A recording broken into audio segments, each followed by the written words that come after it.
Baiklah, untuk tadi sudah kita pelajari metode dengan grafik. Sekarang menyelesaikan persamaan fungsi objektif dengan menggunakan metode simplex.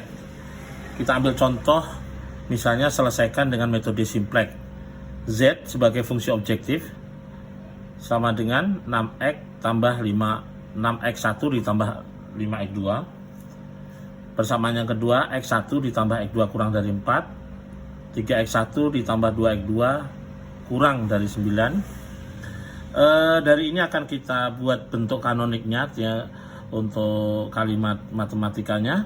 Yang pertama, karena ini kita lihat x1 dan x2 kurang dari 4 ini tentu ada sebuah variabel sehingga dia menjadi 4. Artinya x1 ditambah x2 ditambah slacknya ada satu angka sehingga sama dengan 4. Untuk persamaan yang kedua ini, nah ini persamaan yang pertama. Nah, ini persamaan yang kedua. Nah, 3x1 ditambah 2x2 ditambah, karena ini persamaan yang kedua maka kita tambahkan slacknya yang kedua sama dengan 9. Sementara fungsi objektifnya itu kita lambangkan dengan z sama dengan 6x1 ditambah x2. Nah, ini akan kita jadikan sebelah kanannya nanti sama dengan 0. Maka z dikurang, ini pindahkan kemari, z dikurang 6x1 dikurang 5x2. Karena ini 0, nilainya tidak berpengaruh, maka ditambah 0 slack yang pertama dan 0 itu sama dengan 0. Maka ini kita susun dalam bentuk tableau. Jadi kita buat tableau. Nah, ini misalnya Z. Nah, kita tahu Z ini berasal dari ini. Variabel-variabelnya Z, X1, X2, slack 1, slack 2, dan ruas kanan. Nah, kita tengok Z-nya. Ini koefisiennya 1 Z-nya ini. Z-nya 1, maka kita tulis ini 1. Ini min 6 kita tulis min 6. Min 5 kita tulis 5. 0 kita tulis 0, 0. Dan ruas kanannya ini 0. Nah, ini ruas kanannya 0. Ya. Kemudian kita ambil persamaan yang pertama tadi. Ini sudah, ini Z-nya itu nggak ada, tidak punya nilai Z, maka 0. X1-nya ada nilai 1. Nah, ini perhatikan tangan. Kemudian X2-nya nilainya ada 1. Kemudian S1-nya ada 1, S2-nya tidak ada, slack kedua sama dengan 4. 4 yang terakhir ini. Nah, ini angka terakhir. Kemudian persamaan yang kedua 3, X1-nya Z-nya tidak ada, X1-nya 3, X2-nya 2, ini X2-nya 2 ini, kemudian S1 tidak ada, slack 2 ada, sama dengan 9. Nah, maka ini selanjutnya akan kita lihat kolom kunci. Kolom kunci dari ini kita lihat mana negatif yang terkecil. Negatifnya, nah ini 6. Nah, 6 ini, maka yang ini kita katakan kolom kunci. Ini kita katakan kolom kunci. Kenapa? Karena 6 ini kolom, kalau ini baris. Kemudian bagaimana menentukan barisnya? Kita ambil rasionya. Rasio itu didapat ruas kanan bagi kolom kunci. Nah, 0 dibagi 6 dia dapat 0. 4 bagi 1 dan 4. 9 bagi 3 dapat 3. Maka dari sini ambil yang terkecil. Maka diambil 3, maka di sini. Maka ini kita jadikan, ini sudah kolom kunci, ini baris kunci. Perpotongan antara kolom dan baris itu ada angka 3 ini, maka ini kita disebut dengan pivot. Nah, setelah begitu, selanjutnya akan dilakukan operasi baris dasar, artinya menjadikan pivot menjadi angka 1. Ini nanti akan kita jadikan angka 1, yaitu dengan mengalihkan dengan angka sepertiga. Nah, ini akan sepertiga. Kita lihat berikutnya. Nah, ini. Nah, kita lihat. Jadi, kalau 3 ini supaya 1, 3 ini supaya nilai 1 harus dikali dengan sepertiga. Maka, kita misalkan, ini baris 0, artinya yang ini baris 0, artinya yang pada fungsi objektif. B1 ini, B2-nya ini. Nah, kita lihat. Maka, andaikan kita mau membuat tableau yang kedua. Tableau yang kedua itu ini diperhatikan. Nah, ini tableau yang kedua. Ini masih tetap ini tadi.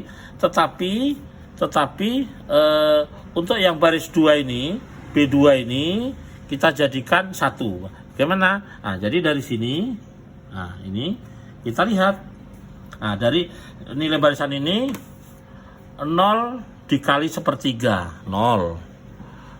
Nah, kemudian 3 dikali sepertiga, 1.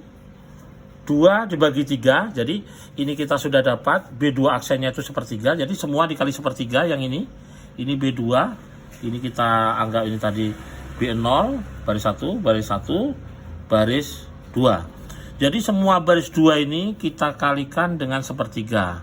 Supaya apa? Supaya pivotnya bernilai 1 yang ini nanti.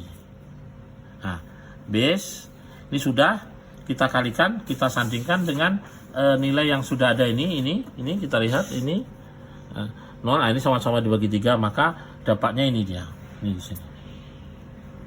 Kemudian bagaimana baris 1? Maka baris 1 ini kita lihat, baris 1 ini akan kita jadikan 0. Satunya kita akan jadikan 0, maka bagaimana caranya? B1-nya ini B1 dikurang B2 aksen. Nah, B2 aksen sudah ada 1. Nah, kita lihat nanti di sini, kita sandingkan, ini 1. Yang pertama ini 0, 0 dikurang 0, maka hasilnya 0. Kemudian di sini 1 dikurang 1, hasilnya 0. Nah, yang berikutnya adalah 1 dikurang, nah ini karena tadi sudah B2 aksen, 1 dikurang 2/3, kemudian 1 dikurang 0, 1 dikurang 1 ini letaknya dari sini, ini angka ini. Nah, 1 ini di sini, 1 ini di sini, 0 ini di sini. 0 dikurang sepertiga, kemudian 4 dikurang 3. Nah, ini sudah pada B1. Bagaimana untuk B0-nya? Nah, di atasnya juga harus sama dengan 0, min 0, tentu ditambah dengan 6B2. Nah, kita lihat, nah, di sini 1 ditambah, nah ini 1 ditambah 0. Kemudian baris yang kedua ini min 6, lihat kan ini, nah, ini min 6 ditambah 6B2, B2-nya ada 1, min 6 ditambah 6 kali 1, begitu seterusnya. Min 5 ditambah 6 kali 2/3. Habis itu 0 ditambah 0 ini berasal juga dari sini. 0 ditambah 6 kali 0. Karena bawahnya 0. 6 kali 0 ditambah 6 kali sepertiga. Tambah 0. 0 tambah 6 kali 3. Maka dapat tablo yang keduanya seperti ini. Ini tablo yang kedua. Tablo 2. Isinya apa? Ini. Apakah ini sudah maksimal? Belum. Karena masih ada nilai minus pada fungsinya, fungsi objektifnya. Ini masih min. Maka ini belum bisa kita katakan maksimal. Harus dibuat lagi. Ini namanya baris, kolom, kunci. Baris dan kolom kunci harus kita lihat. Yang terkecil ini 1, maka ini min 1 begini. Nah, ini begini. Ini kita tahu, ini sudah kita ambil min 1-nya. Karena apa? Karena dia paling kecil nilainya di antara baris ini semua ini. Paling kecil, oke, di sini. Nah, dari sini kita mau lihat nanti mana yang bisa dijadikan kolomnya. Nah, kita tengok rasionya. Rasio itu ruas kanan per kunci. Nah, ruas kanan ini nggak usah, karena ini kalau rasio dia nilainya positif, ini 18, ini sepertiga, ini 2/3. Maka inilah, nah ini dikatakan sepertiga ini adalah pivotnya. Ini pivotnya. Nah, pivot. Setelah itu, setelah pivotnya sudah dapat sepertiga, maka baris ini usahakan sepertiganya menjadi 0. Bagaimana sepertiga supaya jadi 0? Maka harus kita kali dengan 3. Nah, ini kita kali dengan 3. 0 kali ini kita kali dengan 3 semuanya. Nah, ini.